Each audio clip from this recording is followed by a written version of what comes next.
Hey guys, I'll be here for another episode about our Aprilia Tuono 1100 V4. In this episode, I'm going to install the Piaggio media platform.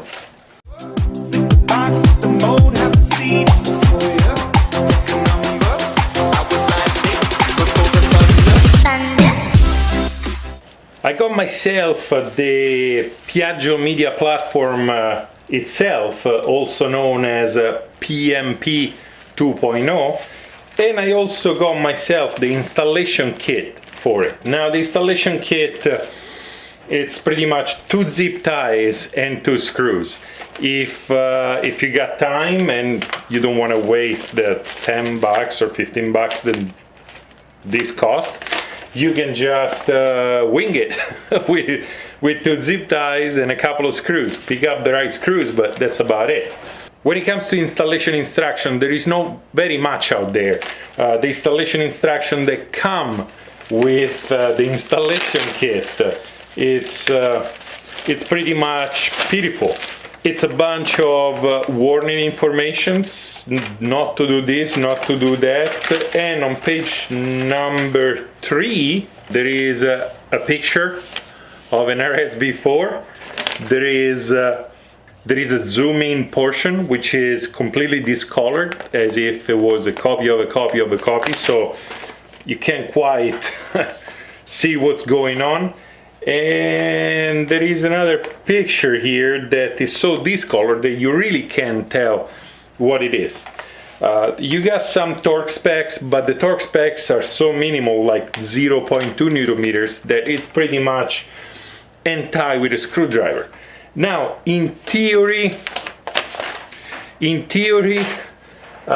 media platform goes here somewhere, so in this area. So I know I'm gonna have to take off the seat and this side, not sure about the tank, and still in theory is a plug and play, and then you just need to sync your phone with it. But let's get on it. I'm assuming that everybody that owns a Tuono knows how to remove the seats, so we're gonna skip that step.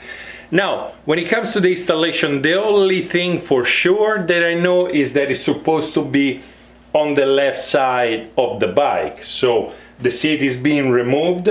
We're now going to remove this plastic over here, I hope, and see what's underneath. I can kind of peek in there and I can see a connector. So the left side, it's actually the right side. So let's take it apart.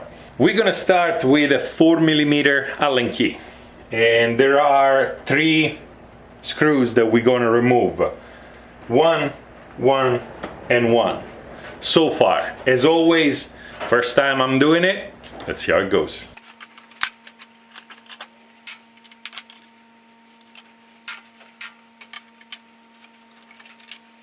At this point, I'm gonna try to pry it off, nice and easy.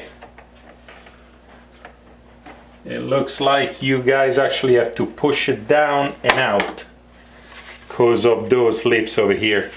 And amazingly enough, it's also held in place by a piece of Velcro. So remember to remove this from the right hand side. Okay, underneath we have the plug that I saw earlier. I thought for a moment that it was going to go here, but it actually goes down here. Those are the 2 tabs that the platform is going to get attached to, like that. And this is the plug that we're gonna use. So first thing, it's to remove the fake plug over here,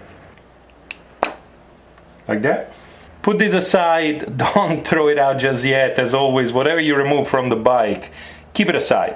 So it turns out that to install this properly, you are supposed to remove the gas tank and screw the unit itself from the inside out. Now there are two things you can actually do to avoid doing that. One is use zip ties and zip tie this in place, or you can actually stuck the media unit in here in this space and just connect it that way. But since we're here to do things properly, not just rig them together, let's remove the gas tank. Removing the gas tank, it's not that hard, but it is a pain. So there is the screw up front over here, then there are those two screws, and then a few more things that we're gonna do together. So let's begin with the big screw up front. It's a 5mm, and we just gotta remove it. Then we're gonna take care of those two over here. At this point, the tank is undone, but what we need to do before is disconnect the fuel pump. Here we go. And also we need to disconnect the inertia platform over there. Once those two have been disconnected, if you guys see down here, there are drain lines. We can actually disconnect the drain line. Since this drain line is being crimped in place and I don't want to uncrimp it, I'm going to try to work around and try to get in there with the tank partially lifted. So now the tank is out of the way enough for me to stick a small screwdriver in there and try to do the job. If you have a long screwdriver, best way is to go from the other side through here. So now we're just gonna put this plug through the big hole over here to meet the other plug in there.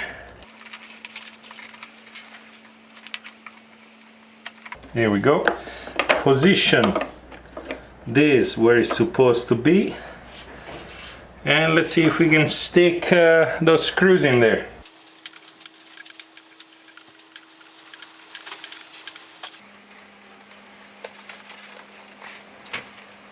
The only thing we left to do is connect the plug. Like this.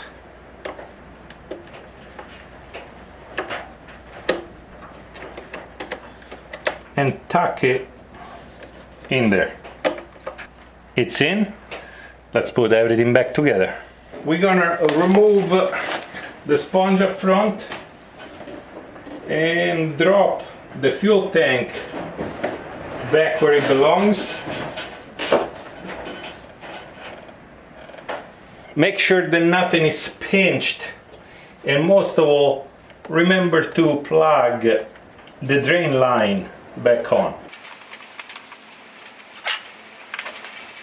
Okay, time to plug it back in the fuel pump over here and back in place, and the inertia sensor over here back in.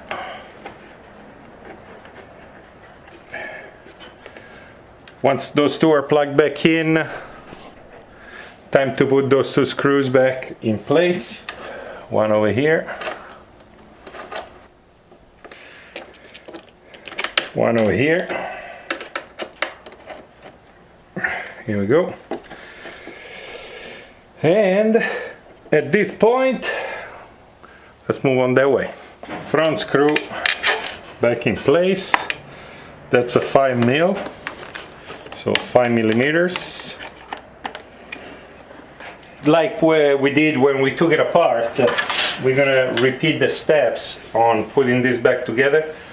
Remember to match those with the holes over here, and the piece of Velcro with the Velcro on the gas tank.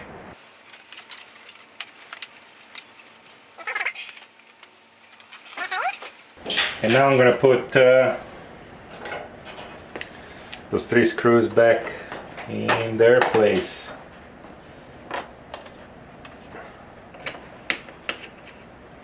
I'm gonna do the one on the other side and I'll be back. Once both sides are in, time to put the seat back in place and screw it back in. Last but not least, the passenger seat.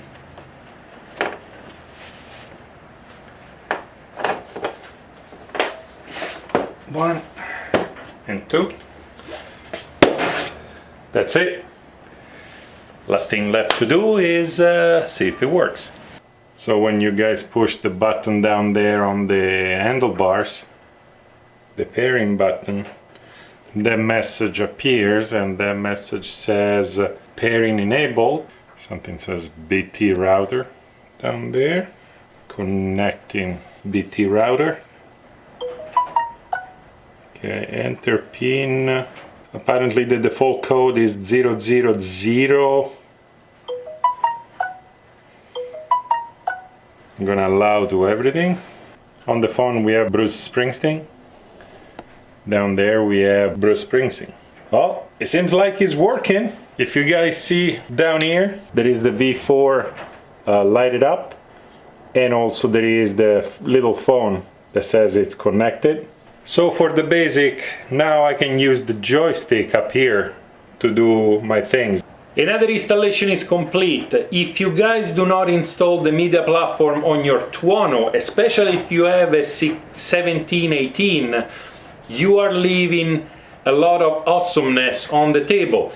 The media platform is only around $200, and as you guys have seen, the installation, even done properly with lifting the tank and everything, does not take that long. As I said before, there are other ways to do it, but I'm here not to rig stuff together. I'm here to do things properly. So as you guys have seen, when I try to use the media platform, I obviously know nothing on how to use it. Therefore, I'm gonna read that 300-page booklet and I'll get back at you with a video on how to use the media platform. In the meantime, if you guys want to support the channel, go get yourself one of those fantastic Albese TV shirts. There is one specific for the Tuono. If you like the video, like. If you love the video and you want to see more mods done to the Tuono, stay tuned because I have an array of accessories coming. And subscribe, and possibly, considering that YouTube hasn't been very reliable lately, push the bell icon so you know exactly when one of my videos comes out. Till then, ride on, and I'll see you next time.